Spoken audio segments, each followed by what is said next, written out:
नमस्कार दोस्तों। वो कहते हैं ना, इज्जत और तारीफें मांगी नहीं जाती।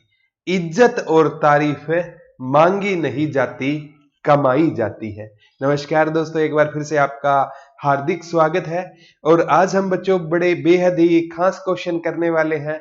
और कल से जैसे मंडे से ना बच्चों इस बैच में ना साथ में हरियाणा जीके की जो आपकी डिमांड है ना वो भी शुरू कर देंगे। आज बुक को फाइनल टच भी दे दिया जाएगा और आज बुक है ना मतलब 100% रेडी हो जाएगी। आज रात को फाइनल टच दे दिया जाएगा और कल है ना हम बुक को पब्लिश करने के लिए ना पब्लिकेशन के पास भेज देंगे। अब बच्चे कह रहे हैं सर अगर हम चाहते हैं ना बच्चों तो इसको ना आज खुद प्रिंट करके ना आपके पास इस ऐप पर डलवा देते हैं।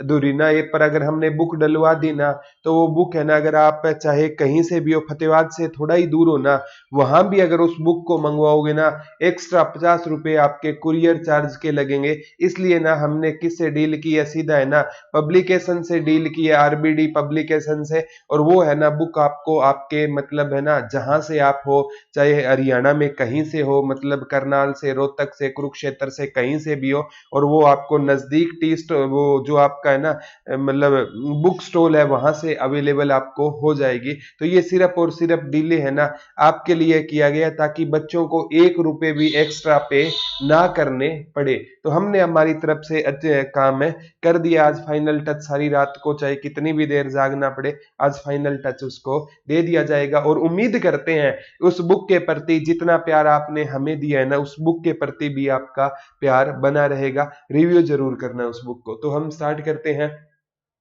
तो ये बहुत इंपॉर्टेंट है। और कल से है ना बच्चों मंडे से यहाँ पर ना मैं आपको क्या करवा दूंगा, मंडे से यहाँ पर भी ना आपको मैं क्या स्टार्ट करवा दूंगा, हरियाणा जीके का लेक्चर स्टार्ट करवा दूंगा सभी के लिए। ठीक है। हाँ, बल्लभगढ़ वालों की तरफ से राम राम। ठीक है, वेटिंग लिस्ट में नाम है, कब क्लियर होगी वेटिंग लिस्ट? सुमित जी एक तो नोटिफिकेशन आज ही आया है भाई, हो जाएगी, कोई दिक्कत नहीं है।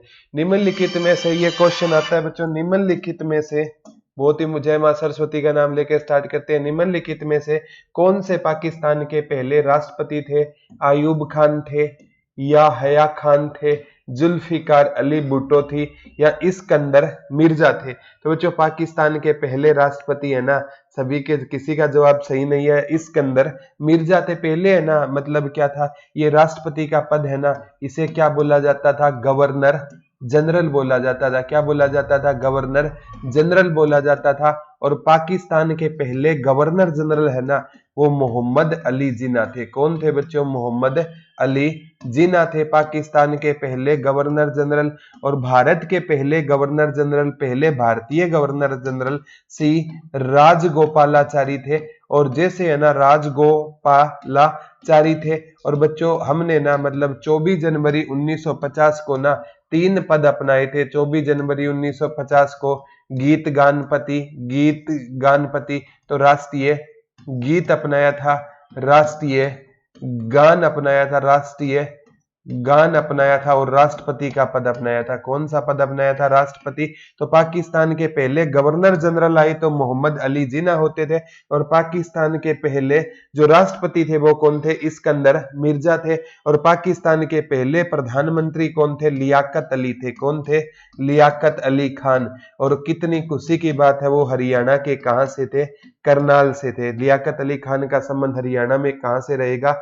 करनाल से रहेगा। तो इस हिसाब से भी क्वेश्चन आते हैं। तो बहुत इंपॉर्टेंट है बच्चों ये सारा। जुल्फिकार अली भुट्टो की ना मतलब हत्या कर दी गई थी। ठीक है, तो ये सारे के सारे क्वेश्चन है ना बच्चों एग्जाम पर। आयूब खान का साथ ताशकंद समझौता हुआ था, नेता लाल बहादुर शास्त्री जी का ताशकंद समझौता है ना आयूब खान के दौरान हुआ था उज्बेकिस्तान में। और कहते हैं इस समझौते में ही ना हमारे जो हमारे लाल बहादुर शास्त्री जी को कहते हैं चाय में विषैला पदार्थ मिला दिया था। और ताशकंद समझौते के दौरान 1966 में उनकी क्या हो गई थी? मृत्यु। तो बच्चों ये क्वेश्चन है ना सारे के सारे इंपॉर्टेंट है। एक क्वेश्चन से जितने ज्यादा क्वेश्चन बनाओगे ना तो जीके से अपने आप प्यार हो जाएगा, तो कोई दिक्कत नहीं आएगी आपको। आगे चलते हैं बच्चों। ठीक है, आगे क्वेश्चन आता है, silent valley national park Khalistan भारतीय राज्य में रहेगा। साइलेंट वैली, ठीक है, ये बच्चों एचएसएससी की एक एग्जाम में साइलेंट वैली वाला क्वेश्चन आया था। ये तो सीएचएसएल में, सीजीएल सभी का फेवरेट है। साइलेंट वैली नेशनल पार्क कहां पर रहेगा? उत्तराखंड में रहेगा। कहां पर रहेगा बच्चों? उत्तराखंड में रहेगा साइलेंट वैली नेशनल पार्क। 1984-85 के दौरान ना बच्चों इसको किसका दर्जा दिया गया था? नेशनल पार्क का दर्जा दिया गया था। तो साइलेंट वैली नेशनल पार्क किस भारतीय राज्य में रहेगा? तो उत्तराखंड में रहेगा। कहां पर रहेगा? उत्तराखंड में रहेगा। यहां से क्वेश्चन बहुत ज्यादा बार एग्जामों में आपसे पूछे जाते हैं। 2011 की जनगणना के अनुसार केरल का सेक्स रेशियो पूछे तो वो कितना था? 1084 था। तो केरल है ना सेक्स रेशियो में सबसे नंबर 1 आता है। तो हर एक स्टेट की ना आपको याद रहनी चाहिए। पश्चिम बंगाल में ना क्या ज्यादा होता है? जूट पर्सन है ना, वो कहां पर ज्यादा होता है? पश्चिम बंगाल में। और मध्य प्रदेश को सोया स्टेट कहते हैं, यहाँ पर सोयाबीन क्या होता है? ज्यादा होता है। तो हर एक से ना क्वेश्चन एग्जाम में बन जाता है। सभी के जवाब बिल्कुल एक्यूरेट आ रहे हैं। और बच्चों ये सीरीज है ना आपके लिए बेहद खास होने वाली है। आप चाहे कोई बड़े से बड़ा रेलवे, एनटीपीसी, ठीक है, कोई आपका कोई भी स्टेट एग्जाम, जिस एग्जाम से आप बिलोंग करते हो, या कोई भी वन डे एग्जाम है जिसमें जीके आती है, तो वो सारे क्वेश्चन सोल्व हो जाएंगे। डाउट है सर? क्या डाउट है सपना जी? बोल दो, ठीक है, बोल दो। कोई डाउट हो ना तो आप बोल दिया करो, ठीक है। हाँ, सोया स्टेट मध्य, वैसे तो सोयाबीन मध्य प्रदेश में ज्यादा होता है, ठीक है। सोयाबीन इसे भारत का क्या कहा जाता है? इथोपिया भी कहा जाता है। कोई ना डाउट है तो वो बता दो, कोई बात नहीं। हम बैठे किस लिए हैं? डाउट क्लियर के लिए ही तो बैठे हैं, ठीक है। आगे, किस भारतीय राज्य में गमछा, बहुत इंपॉर्टेंट है, ये पूछना चाहता है, किस भारतीय राज्य में गमछा एक सांस्कृतिक प्रतीक है? किस भारतीय राज्य में गमछा एक सांस्कृतिक प्रतीक रहेगा? तो गमछा है ना बच्चों, ये सांस्कृतिक प्रतीक किस में रहेगा? असम में रहेगा। कहां पर रहेगा बच्चों? असम में ना गमछा क्या रहेगा? एक सांस्कृतिक प्रतीक रहेगा। सर फ्लावर वैली के केरल में, ठीक है, साइलेंट वैली में कौन सा डाउट है बच्चे? हरियाणा पुलिस के कब तक होगा सर एग्जाम? हरियाणा पुलिस का ना जल्द ही एग्जाम होगा।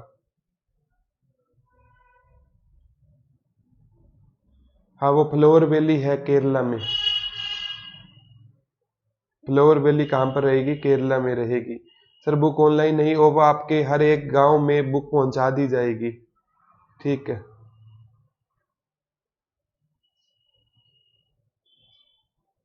ये पूछना चाहता है किस भारतीय राज्य में गमछा एक सांस्कृतिक प्रतीक रहेगा? तो बच्चों ये गमछा एक सांस्कृतिक प्रतीक किस में रहेगा? असम में गमछा क्या रहेगा? एक सांस्कृतिक प्रतीक रहेगा। ये प्रतीक है ना गमछा, किस में सांस्कृतिक प्रतीक रहेगा? हरियाणा में गमछा एक सांस्कृतिक प्रतीक नहीं है बच्चों, ठीक है। तो कहां पर रहेगा? ये हरियाणा में नहीं है, ठीक है। कोई दिक्कत नहीं है, वो अलग वे से क्वेश्चन था सपना जी, वो क्वेश्चन की लैंग्वेज और थी, ठीक है। तो ये कहां पर रहेगा? ठीक है सर, एक बार वो बुक देना, ठीक है। तो ये याद कर लेना, किस भारतीय राज्य में गमछा एक सांस्कृतिक प्रतीक के रूप में रहेगा? तो किसके रूप में रहेगा? असम में रहेगा, ठीक है।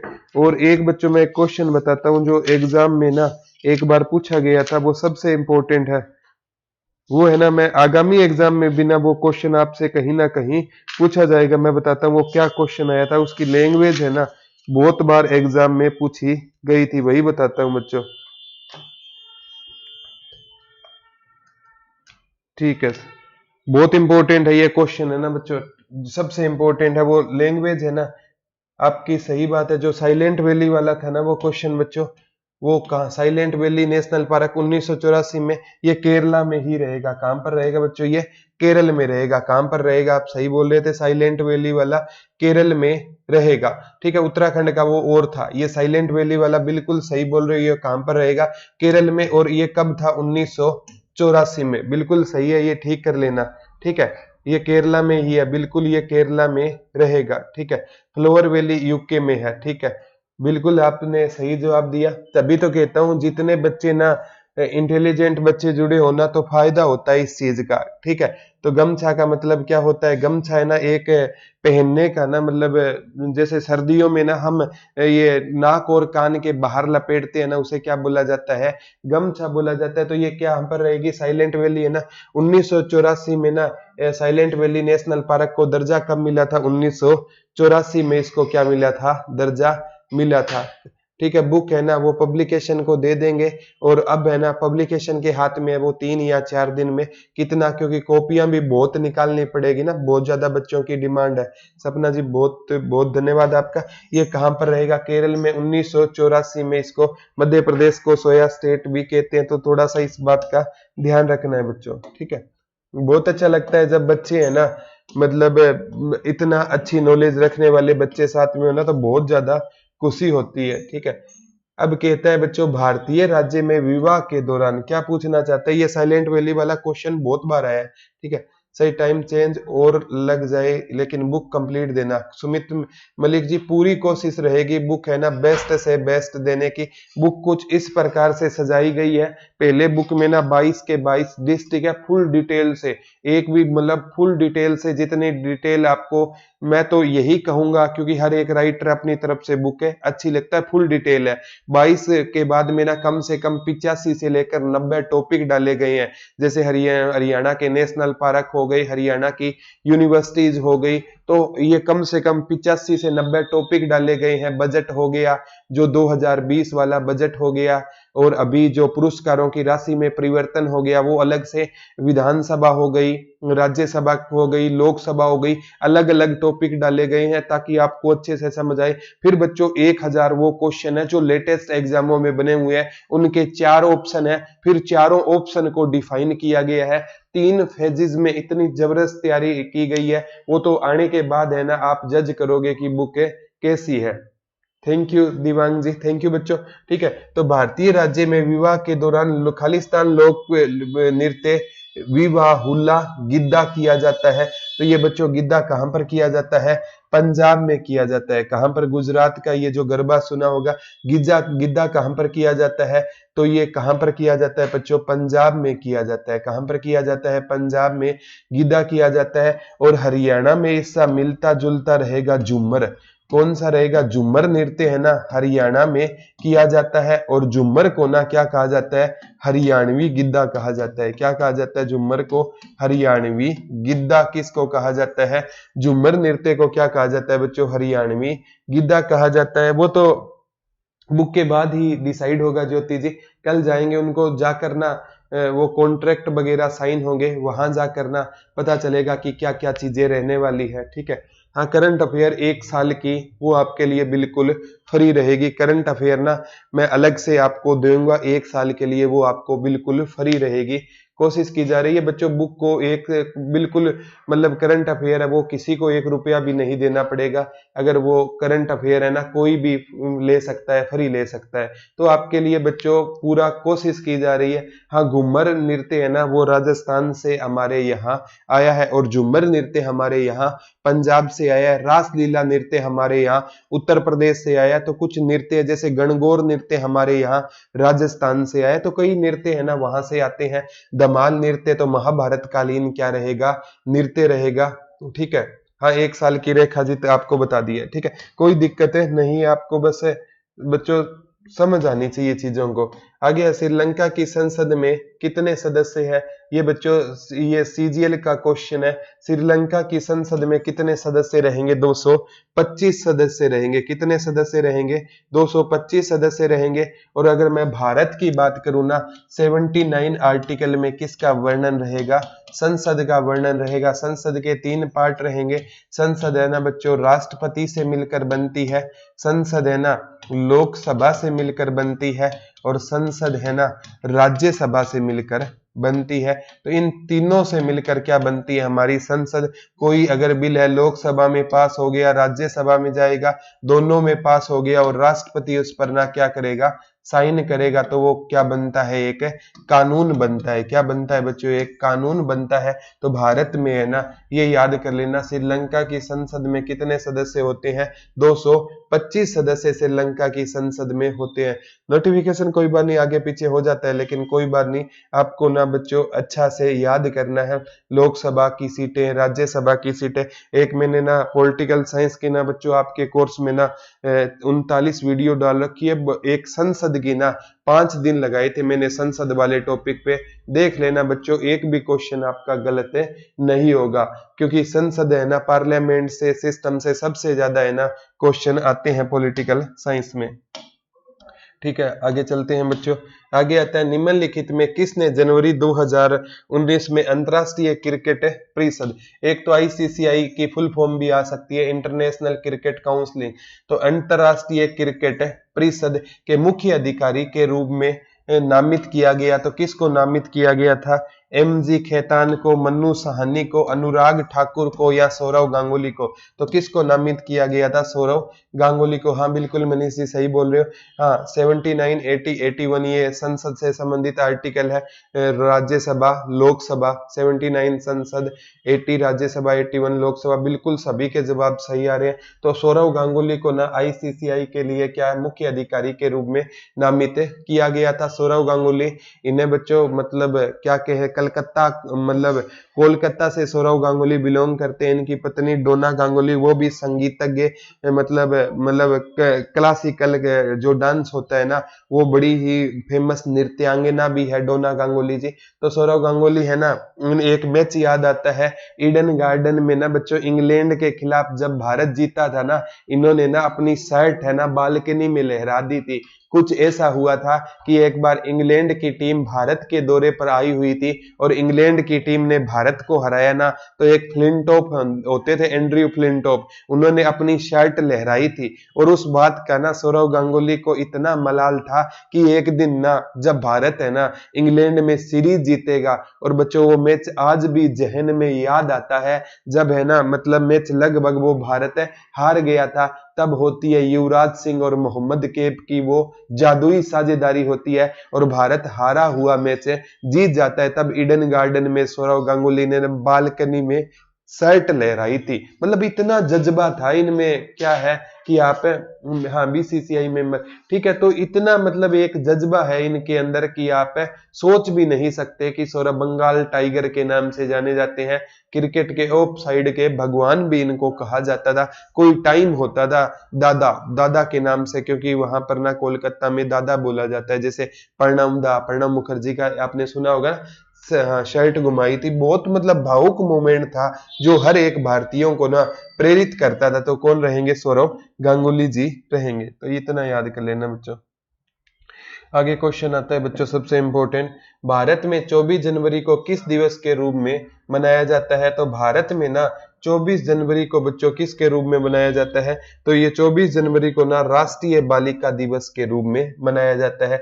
24 जनवरी को भारत में किस के रूप में मनाया जाता है, हाँ बिल्कुल ज्योति जी, तो 24 जनवरी को भारत में किस रूप में मनाया जाता है, तो राष्ट्रीय बालिका वर्ष के रूप में मनाया जाता है। और अंतरराष्ट्रीय बालिका वर्ष आई ना, तो 11 अक्टूबर को मनाया जाता है। राष्ट्रीय बालिका दिवस तो बच्चों कब मनाया जाता है, 24 जनवरी को। और संयुक्त राष्ट्र संघ ने ना अंतरराष्ट्रीय बालिका दिवस को किसके रूप में मनाया, तो 11 अक्टूबर को अंतरराष्ट्रीय, हाँ सर क्वेश्चन में सीओ पूछा है, ठीक है ठीक है, तो ये याद कर लेना किसको, राष्ट्रीय बालिका वर्ष दिवस तो के कौन सा रहेगा, 11 अक्टूबर रहेगा। कौन सा, सभी के बच्चों के सही जवाब आ रहे हैं, कौन सा रहेगा बच्चों, 11 अक्टूबर रहेगा। 2 अक्टूबर को हम नॉन वायलेंस डे, अहिंसा दिवस के रूप में मनाते हैं, ठीक है। तो ये याद कर लेना, किसान दिवस हम चौधरी चरण सिंह की याद में बनाते हैं। और 8 मार्च को हम अंतरराष्ट्रीय महिला दिवस भी मनाते हैं, इंटरनेशनल वुमेन डे। मैंने ना सारी की सारी डेज वाली वीडियो आपको कोर्स में अवेलेबल हो जाएगी। 8 मार्च को अंतरराष्ट्रीय महिला दिवस के रूप में मनाया जाता है। 8 मार्च को किसके रूप में मनाया जाता है, अंतरराष्ट्रीय महिला दिवस के रूप में 8 मार्च को मनाया जाता है। तो ये चीजें है ना बहुत इंपॉर्टेंट है बच्चों, एग्जाम पॉइंट ऑफ व्यू से ये सारी की सारी चीजें आपके एग्जाम में, आगामी एग्जाम में भी आ सकती है। आगे आता है बच्चों सबसे इंपॉर्टेंट, भूटान के भूटान के राष्ट्रीय पक्षी का नाम क्या रहेगा? तो भूटान के राष्ट्रीय मांगपाई, मोर, तोता, काला कौवा। तो भूटान का राष्ट्रीय पक्षी रहेगा काला कौवा। कौन सा रहेगा बच्चों? काला कौवा। सुना होगा, झूठ बोले कौवा काटे। तो वही वाली बात है, बचपन में हमें सिखाया जाता था बच्चों। बचपन तो ना बड़ा अजीब होता था, और जब मतलब हम है ना, मम्मी पापा हमें संस्कार ही ऐसे देते थे कि बेटा जब अगर आप झूठ बोलोगे ना तो आपके हाथ में ना मतलब कांटे उग जाएंगे। तो इतना भय होता था कि ऐसा भी क्या होता है। तो बड़े बड़े एग्जाम्पल से ना हमें सिखाया करते थे कि हमें लाइफ में झूठ नहीं बोलना, या हमें है ना मतलब किसी के साथ ऐसा नहीं करना, क्योंकि वो संस्कार होते हैं। ठीक है, बच्चों को डराने के लिए आज भी बोलते हैं ना बच्चों, अगर वहां जाओगे बाहर आपको हाउ खा जाएगा। तो बच्चों वो आज तक हमने पता ही नहीं वो होता क्या है, लेकिन बचपन में ना बड़ा मतलब अलग ही मजा होता था। आज भी अगर कोई परमात्मा अगर जीवन में ना भगवान प्रकट हो जाए और पूछे बेटा क्या चाहिए, तो मैं तो कहूंगा मेरे को मेरा बचपन लौटा लो। जब है ना हम तरह तरह के सवाल पूछेंगे और मम्मी पापा उनके हमें जवाब देंगे, क्योंकि है ना बच्चा ना कितने मर्जी माँ से सवाल पूछ ले, पापा से, और पापा उसको जवाब देते हैं। और वही बच्चा जब बड़ा हो जाता है ना और उसके पापा उससे एक बार पूछते हैं ना, अगर पापा ने उसने पापा को बता दिया, अगर वही सवाल पापा ने दोबारा पूछा ना, उसको गुस्सा आ जाएगा, बोला सुनाई नहीं देता क्या आपको? और वही उस बच्चे के पापा ने पता नहीं कितने हजार सवालों के बचपन में जवाब दिए थे। तो बचपन जैसा है ना, हाँ थिम्पू कैपिटल रहेगी, कोई जीवन नहीं है। तो आज भी है ना मैं बचपन को सबसे ज्यादा मिस करता हूँ। अब तो है ना मतलब जिम्मेवारियां इतनी हो गई है कि आप पूछो मत। गालिब अक्सर कहा करते थे, कुछ जिम्मेवारियां भी उड़ा देती है रात की नींदें, रात को जागने वाला हर बंदा आशिक नहीं होता। तो इस बात पर भी बच्चों ध्यान रखना, ठीक है। आईसीसी का सीईओ, अरे नामित किया गया था ना परमेश्वर कुमार जी, आईसीसी के लिए नामित किया गया। उसमें पूछा था आईसीसी के सीईओ, पूछा था पिछले क्वेश्चन में, उसके नामित किया गया। किसको नामित किया गया था? तो सौरव गांगुली को उसमें नामित किया गया था। ठीक है, हाँ है, नामित किया गया था। नामित यानी उसके लिए नाम गया था। ठीक है, नाम तो जा सकता है ना, नामित किया गया। अब दो बंदे अगर राष्ट्रपति का चुनाव लड़ेंगे, नामित तो किया जाएगा ना, बने ना बने वो तो अलग है। नाम नाम हमने हमने अर्जुन पुरस्कार के लिए कोई लिस्ट भेजी है, उनको मिले ना मिले अलग बात है, लेकिन नामित तो किया गया था ना। ठीक है, महात्मा गांधी को भारत रत्न के लिए कितनी बार, यानी नोबेल पुरस्कार के लिए महात्मा गांधी को कितनी बार नामित किया गया था, लेकिन गांधी को नोबेल पुरस्कार मिला तो नहीं ना। थोड़ा सा इसकी बार आपको ध्यान देना है। ठीक है, हाँ बचपन का टाइम बेस्ट होता है, बिल्कुल बेस्ट होता है, इसमें कोई दो राय नहीं है बच्चों। ठीक है, तो ये चीजें आपको याद रखनी है। उपजाऊ जलोढ़ मिट्टी का उत्पादन करने के लिए, ये पूछा जाता है, उपजाऊ जलोढ़ मिट्टी खालिस्तान का उत्पादन करने के लिए सबसे उपयुक्त है। तो उपजाऊ जलोढ़ मिट्टी बच्चों चावल का उत्पादन करने के लिए क्या रहेगी? सबसे उपयुक्त रहेगी। जलोढ़ मिट्टी में ना बच्चों नाइट्रोजन की क्या होती है क्षमता, मात्रा कम होती है। तो चावल के लिए जलोढ़ मिट्टी बहुत ज्यादा, यानी ये फर्टाइल मिट्टी होती है। तो कपास है ना, इसके लिए बच्चों कौन सी मिट्टी? काली मिट्टी। कपास के लिए पूछा जाता है, काली मिट्टी सबसे ज्यादा उपयुक्त किसके लिए रहेगी? कपास। और कपास है ना जो गुजरात और महाराष्ट्र वाले एरिया में कपास क्या होती है? जाए। और जो है ना बच्चों, जो पहाड़ी एरिया है ना, वो किसके लिए फेमस रहेंगे? चाय के लिए पहाड़ी एरिया सबसे ज्यादा है। जैसे दार्जिलिंग हो गया, असम हो गया, यहाँ की चाय क्या है? मशहूर है। वैसे तो मक्के के लिए कम पानी चाहिए, लेकिन हरियाणा में मक्का उन एरिया में होता है जहां पर ज्यादा पानी होता है। जैसे पंचकुला, अंबाला, कुरुक्षेत्र वाली पट्टी में क्या होता है? मक्का होता है। तो ये याद कर लेना। तो उपयुक्त किसके लिए रहेगी? चावल के लिए रहेगी। और हरियाणा में ना चावल के लिए धान का कटोरा, धान का कटोरा या वोल ऑफ राइस किसको कहा जाता है बच्चों? करनाल को कहा जाता है। किसको कहा जाता है? करनाल को कहा जाता है। चावल ट्रिपल के वाली पट्टी में ज्यादा होता है, कैथल, करनाल और कुरुक्षेत्र। और सबसे ज्यादा पूछा जाता है, भारत का कौन सा चावल पूरे विश्व में प्रसिद्ध है? तो बासमती चावल। हाँ, ग्रुप डी का वेटिंग लिस्ट रिजल्ट आउट है। वो बच्चों अभी फर्स्ट वेटिंग है, सेकंड वाली वेटिंग वो आउट है, नहीं हुई है। कुछ है ना 50 एक रिजल्ट आए हैं। ठीक है, लेटराइट मिट्टी चाय के लिए सब में चाय। सर कल वाली क्लास अपलोड नहीं हुई अभी तक, कल वाली क्लास चेक करो दोबारा परमेश्वर भाई। अपलोड हो गई। हाँ कॉफी कर्नाटक में ज्यादा होती है, बिल्कुल सही बोल रहे हो, कॉफी ज्यादा कहाँ पर होती है, कर्नाटक में ज्यादा होती है। तो ये पूछा एग्जाम में क्वेश्चन आ सकता है। जैसे आपका बहुत इंपॉर्टेंट है जूट वगैरह जो पश्चिम बंगाल के एरिया में क्या होते हैं, ज्यादा होते हैं, ठीक है। ये भी एग्जाम पॉइंट ऑफ व्यू से ज्यादा इंपॉर्टेंट है। आगे आता है भारत के संविधान के कौन से अनुच्छेद में राष्ट्रपति के खिलाफ महाभियोग के प्रावधानों के बारे में उल्लेख किया गया है। तो ये आर्टिकल कौन सा रहेगा, आर्टिकल 61 रहेगा। कौन सा आर्टिकल रहेगा बच्चों, आर्टिकल 61। इसमें ना राष्ट्रपति के खिलाफ क्या ला सकते हैं, महाभियोग, और किस कंडीशन में आएगा बच्चों, संविधान का अतिक्रमण करने पर, संविधान का अतिक्रमण करने पर राष्ट्रपति के विरुद्ध क्या लगा सकते हैं बच्चों, महाभियोग। और महाभियोग से पहले पूछा जाता है कितने दिन पूर्व राष्ट्रपति को सूचना देनी होती है, 14 दिन पूर्व अगर राष्ट्रपति को सूचना देनी होती है कि हम आप पर क्या ला रहे हैं, महाभियोग ला रहे हैं। तो बच्चों वैसे है ना राष्ट्रपति को उनके शासनकाल के दौरान तो दंडित नहीं किया जा सकता, और उसको शासन दंड देने के लिए ना पहले राष्ट्रपति के पद से हटाना होगा। और राष्ट्रपति के महाभियोग है ना बहुत इंपॉर्टेंट, एग्जाम में पक्का पूछा जाता है। तो ये ना प्रक्रिया हमने ब्रिटेन से ली थी। तो महाभियोग है ना, इसके द्वारा हम किसको हटा सकते हैं, भारत के महामहिम को भी हटा सकते हैं। और राष्ट्रपति भारत का क्या होता है बच्चों, पहला नागरिक होता है। और आर्टिकल 74 ने ना राष्ट्रपति को क्या बना दिया है, कठपुतली बना दिया। आर्टिकल 74 कहता है भारत में एक मंत्री परिषद होगा, उसका मुखिया होगा वो प्रधानमंत्री होगा, और राष्ट्रपति को प्रधानमंत्री की बातें मानने के लिए बाध्य होना पड़ेगा। अगर भारतीय संविधान से आर्टिकल 74 हटा दिया जाए ना, भारतीय संविधान से कौन सा आर्टिकल 74 हटा दिया जाए ना, तो राष्ट्रपति है ना उसको शक्तियां है ना और ज्यादा बढ़ जाएगी। तो ऐसे ऐसे क्वेश्चन भी आ जाते हैं। एक बार ऑन करना सर जी, ठीक है। तो कौन सा रहेगा, आर्टिकल 61 रहेगा, ठीक है। बिल्कुल सभी के 1/10 सिग्नेचर के साथ, ठीक है। हरियाणा के गालिब, अरे थैंक यू भाई मनीष, थैंक यू भाई।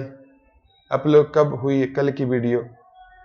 हाँ अब हुई है, कोई दिक्कत नहीं, अभी जस्ट हो गई है ना।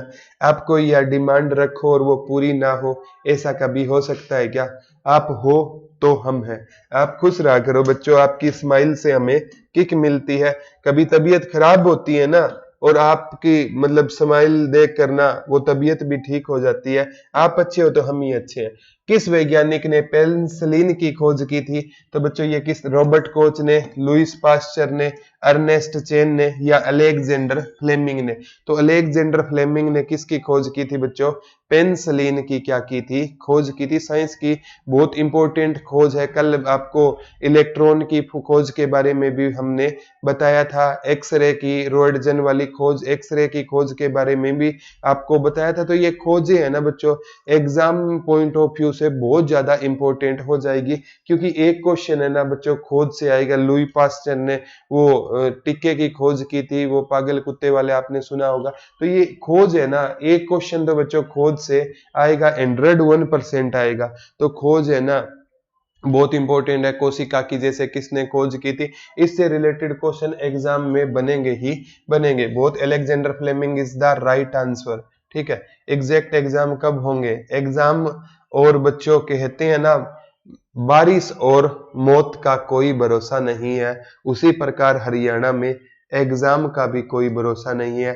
और अभी है ना जो नोटिफिकेशन एक बार बार आ रहा है ना, वो नोटिफिकेशन क्या आ रहा है, वो नोटिफिकेशन बच्चों यही आ रहा है कि 10 नवंबर के बाद है ना आपकी 15,000 भर्ती की प्रक्रिया है ना वो जल्द पूरी हो जाएगी। तो 10 नवंबर के बाद है ना कभी भी एग्जाम डेट घोषित हो सकती है। तो ये पूरा का पूरा साल तो बच्चों निकल ही गया, नवंबर आ गया है। लेकिन फिर भी ना हमें क्या कहा गया है, गीता में भगवान श्री कृष्ण ने अर्जुन को एक ही बात कही थी, बेटा तू कर्म कर, एग्जाम होना हमारे हाथ में नहीं है, लेकिन ना एग्जाम हो और उस रिजल्ट लिस्ट में नाम आना अपने हाथ में है। तो एग्जाम कभी भी हो, इसमें ना टाइम वेस्ट मत करो बच्चों अपना। सारी है ना बहुत सी कॉलें आती रहती हैं कि सर एग्जाम कब होंगे, एग्जाम कब होंगे। वैसे ना बाद में ना मतलब हंसी भी आती है और बच्चों की ये प्रॉब्लम भी जायज है, लेकिन बाद में हम ये सोचते हैं कि यार एक बच्चे पूछते हैं कि सर को सब कुछ पता होगा, जैसे सर बच्चों कोई भगवान तो है नहीं। हम भी बच्चों का दिल रखने के लिए कह देते हैं कि एग्जाम जल्दी होगा। बच्चों मैटर ये आपसे आज स्पष्ट बात बोलता हूँ, मैटर ही नहीं है एग्जाम कब हो। मैटर वो है जिस दिन एग्जाम होगा ना और जिस दिन रिजल्ट आएगा ना, उस दिन हमारे मम्मी पापा की आंखों में खुशी के आंसू होने चाहिए और वही डिसाइड करेगा कि असली हमारा रिजल्ट क्या है। तो बच्चों ये टेंशन मत लो, बस ट्राई करते रहो। बिल्कुल सपना जी, ट्राई करते रहो, ट्राई करो अपने लेवल पे बेस्ट इतनी तैयारी कर दो कि बच्चों माँ सरस्वती भी कहे कि अब है ना इसको जॉब दे दे। अब ये मतलब उस लेवल तक है पहुंच चुका है। मेहनत इतनी खामोशी से करो कि सफलता शोर मचा दे। ठीक है, दिल्ली पुलिस नहीं, ये किसी भी पुलिस के लिए हेल्पफुल रहने वाली है बच्चे। Direct as it is question आएंगे, ऑप्शन भी चेंज नहीं होंगे, बता रहा हूँ। ठीक है, बाद में मत कहना कि सर ने बताया नहीं। ठीक है, आगे है बच्चों, विजय हजारे एक प्रसिद्ध भारतीय खिलाड़ी थे जो खालिस्तान खेल से जुड़े हुए थे। तो बच्चों विजय हजारे है ना, ये किस से जुड़े हुए थे? क्रिकेट से जुड़े हुए थे। जो 1951 से लेकर 53-54 वाला दौर था ना, उसमें ना ये भारतीय क्रिकेट टीम के कप्तान थे। तो ये भी आता है विजय हजारे ट्रॉफी का संबंध किससे रहेगा? तो जो विजय हजारे ट्रॉफी है ना, विजय हजारे ट्रॉफी वो किस से संबंधित रहेगी? क्रिकेट से संबंधित रहेगी। और इसी दौर में ना नवाब मंसूर अली पटौदी भी भारतीय क्रिकेट टीम के कप्तान बने थे। नवाब मंसूर अली पटौदी भी भारतीय क्रिकेट टीम के क्या बने थे? कप्तान बने थे। और नवाब साहब को ना किस नाम से जाना जाता था?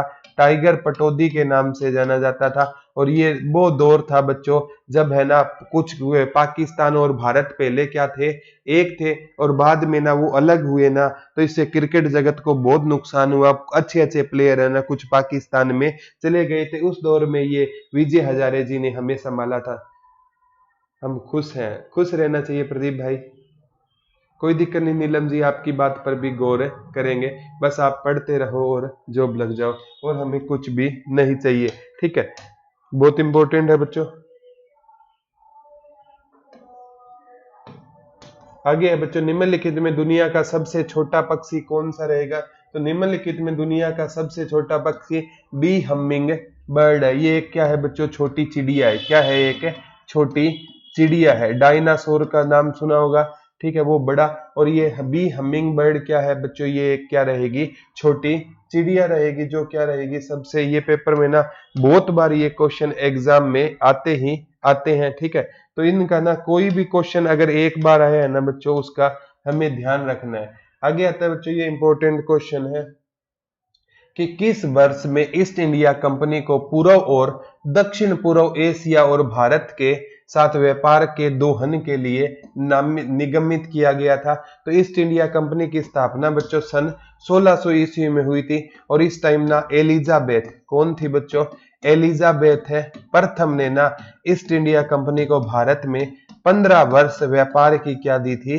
परमिशन दी थी। और एक ग्रुप को भेजा था, द मर्चेंट एडवेंचर नामक ग्रुप था। कौन सा ग्रुप था? मर्चेंट एडवेंचर नामक ग्रुप था। और इसी के तहत है ना मतलब सन 1608 में ना कौन आया था बच्चों? ये जो आपका सबसे पहले कैप्टन विलियम हॉकिंग्स आया था। जहांगीर के दरबार में कौन आया था? कैप्टन विलियम हॉकिंग्स आया था। और ये कैप्टन विलियम हॉकिंग्स है ना, जब वहां से चला था ना इंग्लैंड से, तो एलिजाबेथ से ना एक पत्र लेकर चला था। और वो पत्र अकबर के नाम से लेकर चला था। और ये पहुंचा ना, उस टाइम अकबर की मृत्यु हो गई थी, क्योंकि अकबर की मृत्यु कब हो जाती है? 1605 में। और ये दरबार में पहुंचा था 1608 में। उस टाइम राजा था जहांगीर। और जहांगीर ने ना कैप्टन विलियम हॉकिंग्स को इंग्लिश खां की उपाधि दी थी। कौन सी उपाधि दी थी? इंग्लिश खां की उपाधि दी। और इसको खुश होकर कितने मनसब दान दिए थे? 400 मनसब इसको क्या दे दिए थे, दान दे दिए थे। और इसने जहांगीर से किस में बात की थी, फारसी में बात की थी। तो ये क्या रहेगा, सन 1600 ईस्वी रहेगा। किसका जवाब दे रहे हो, 1605 किसका जवाब दे रहे हो बच्चों, 1605 नहीं है, ये सन 1600 ईस्वी में। किस वर्ष में ईस्ट इंडिया कंपनी को पूर्व और दक्षिण पूर्व एशिया में भारत के साथ व्यापार के लिए, दोहन के लिए निगमित किया गया था, तो सन 1600। अकबर, हाँ अकबर की मृत्यु हो चुकी थी सन 1600। अच्छा अकबर का बता रहे हो क्या मृत्यु, हाँ 1605 में अकबर की मृत्यु हो चुकी थी। तो सन 1600 इज द राइट आंसर। ठीक है, डिस्ट्रिक्ट वाइज जीके है ना बुक आ जाएगी, तो देख लेना इतनी जबरदस्त तरीके से बुक को प्रिपेयर किया गया है, कोई डिस्ट्रिक्ट में दिक्कत आपको नहीं होगी। बुक आने के बाद आप कहोगे तो उस बुक को ना यहाँ पर लगवा करना, एक एक डिस्ट्रिक्ट आप करवा दूंगा मैं।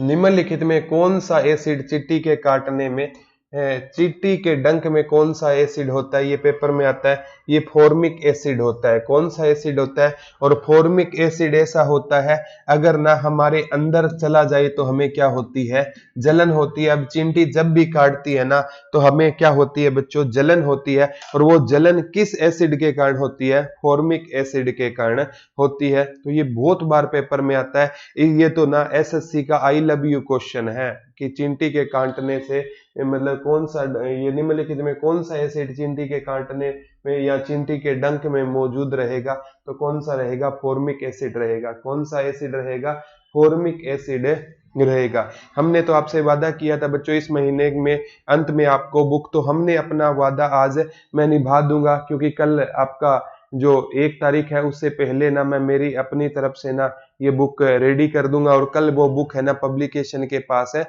चली जाएगी। तो हम चाहते हैं कि बच्चों कम से कम है ना आपको एक्स्ट्रा कुछ भी रुपए ना करना पड़े।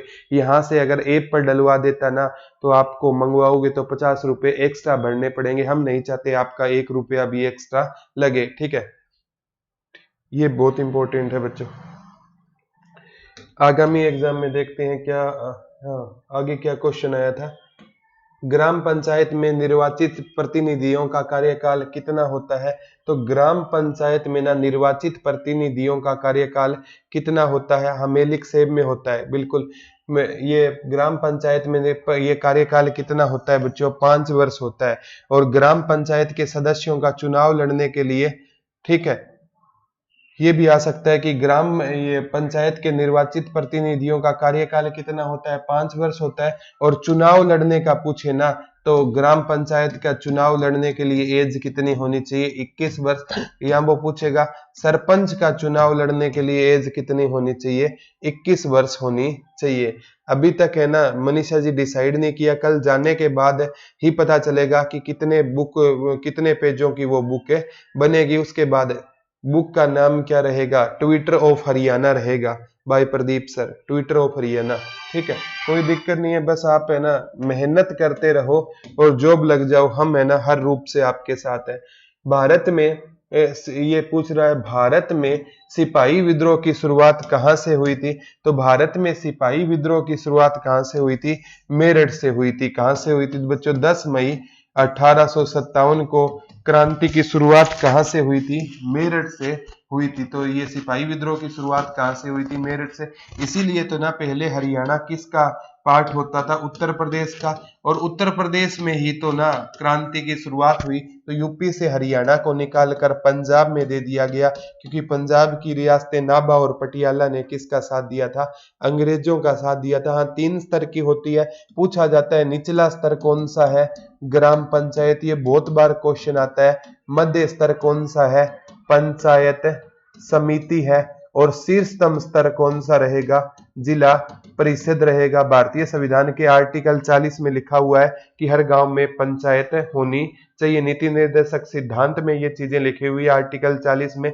और इसे 73वें संविधान संशोधन के तहत है ना इसको दर्जा दे दिया गया था। 11वीं अनुसूची जोड़ी गई थी, 29 विषय है। तो हाँ हरियाणा में अंबाला से शुरुआत हुई थी, बिल्कुल सही बोल रही हो। अंबाला कैंट 1843 में बना था, ये भी याद कर लेना। ठीक है, ये दशई है ना, पूछा जा रहा है दशई खालिस्तान का एक भव्य त्योहार रहेगा। यहाँ से भी क्वेश्चन बच्चों आ सकता है। दशई है ना, ये कहाँ का फेमस त्योहार रहेगा। बहुत बार एक बार ना इससे रिलेटेड और भी क्वेश्चन आया था, मैं आपको बताता हूँ बच्चों वो कौन सा क्वेश्चन था। ये क्वेश्चन पूछा गया था बच्चों, उसमें ना उसमें पूछा गया था दशहरी त्योहार में किसकी पूजा होती है, तो देवी दुर्गा की पूजा होती है। उसमें पूछा गया था दशहरी त्योहार में किसकी पूजा होती है, तो दशहरी त्योहार में बच्चों देवी दुर्गा की पूजा होती है। ये ना त्योहार तो कहाँ का, ये इंपॉर्टेंट है, नेपाल का त्योहार रहेगा। इसमें पूछा गया था किसकी पूजा होती है, देवी दुर्गा माँ की, देवी दुर्गा माँ की क्या होती है, पूजा होती है। और ये दशहरी त्योहार कहाँ का रहेगा, नेपाल का रहेगा। कहाँ का रहेगा, नेपाल का। उसमें पूछा गया था दशहरी त्योहार में किसकी पूजा होती है, तो दशहरी त्योहार में बच्चों दुर्गा माँ की क्या होती है, पूजा होती है। जैसे नवरात्रे आते हैं ना, उसी प्रकार दशहरी त्योहार कहाँ पर आता है, नेपाल में आता है। एग्जाम के हिसाब से ये इंपॉर्टेंट है। आगे आता है बच्चों, प्रथम श्रेणी क्रिकेट में किस भारतीय बल्लेबाज ने सर्वप्रथम 6 छक्के लगाए थे। विराट कोहली ने तो आज तक नहीं लगाए गुरुजी, सचिन ने भी नहीं लगाए, लिटिल मास्टर ने भी नहीं लगाई, तो किसने लगाए थे, रवि शास्त्री ने लगाए थे। ठीक है, रवि शास्त्री ने। बच्चों इसने ये पूछ रहा है, ये फर्स्ट क्लास क्रिकेट, ये नहीं है अंतरराष्ट्रीय क्रिकेट की बात नहीं कर रहा। अंतरराष्ट्रीय क्रिकेट में भारत की ओर से 2007 में ना इंग्लैंड के खिलाफ 6 छक्के लगाने वाला एकमात्र प्लेयर है युवराज सिंह।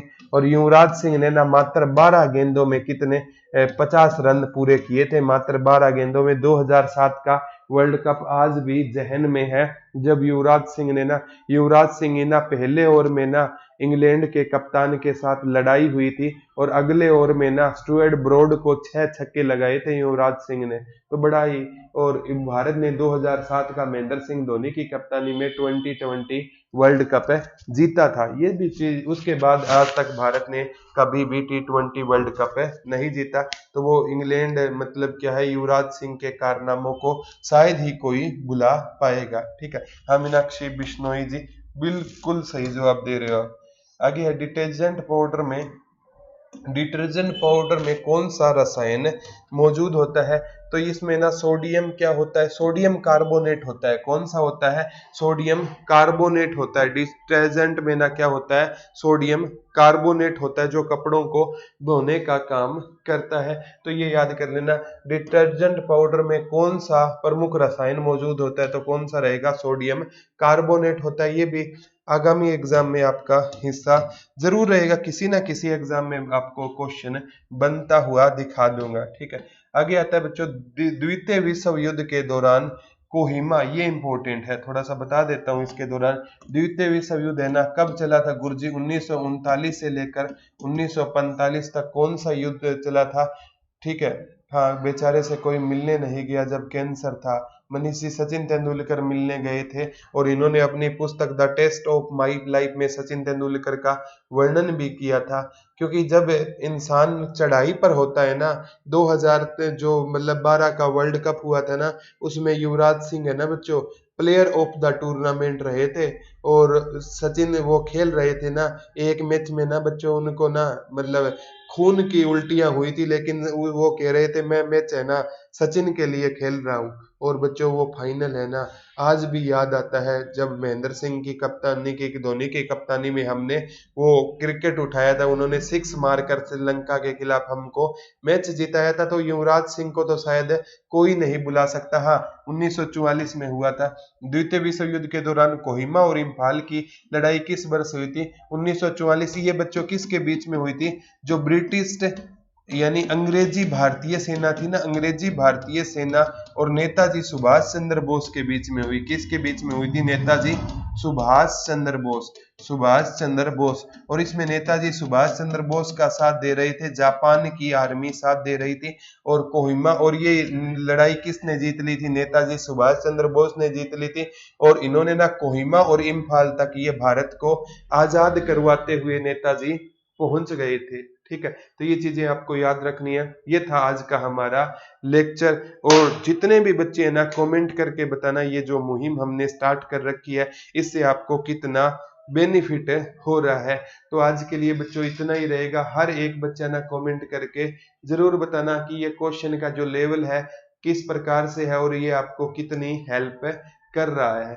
तो आज के लिए बच्चों इतना ही रहेगा। कल हम है ना आपसे दोबारा मंडे को रूबरू होंगे और मंडे को एग्जैक्ट पता चल जाएगा कि आपकी बुक है ना पब्लिकेशन कितना टाइम लेगा, क्योंकि कम से कम है ना 25-30 हजार कॉपी निकालनी पड़ेगी। वो मैटर नहीं करता, जल्दी से जल्दी बुक आप तक पहुंच जाएगी। तो आज के लिए बच्चों इतना ही रहेगा, कल आपसे हम दोबारा रूबरू होंगे। तब तक के लिए हंसते रहिए, मुस्कुराते रहिए, अपना और अपनों का ख्याल रखिए, हमेशा पॉजिटिविटी फैलाते रहिए। धन्यवाद दोस्तों। जय हिंद, जय भारत, लव यू ऑल।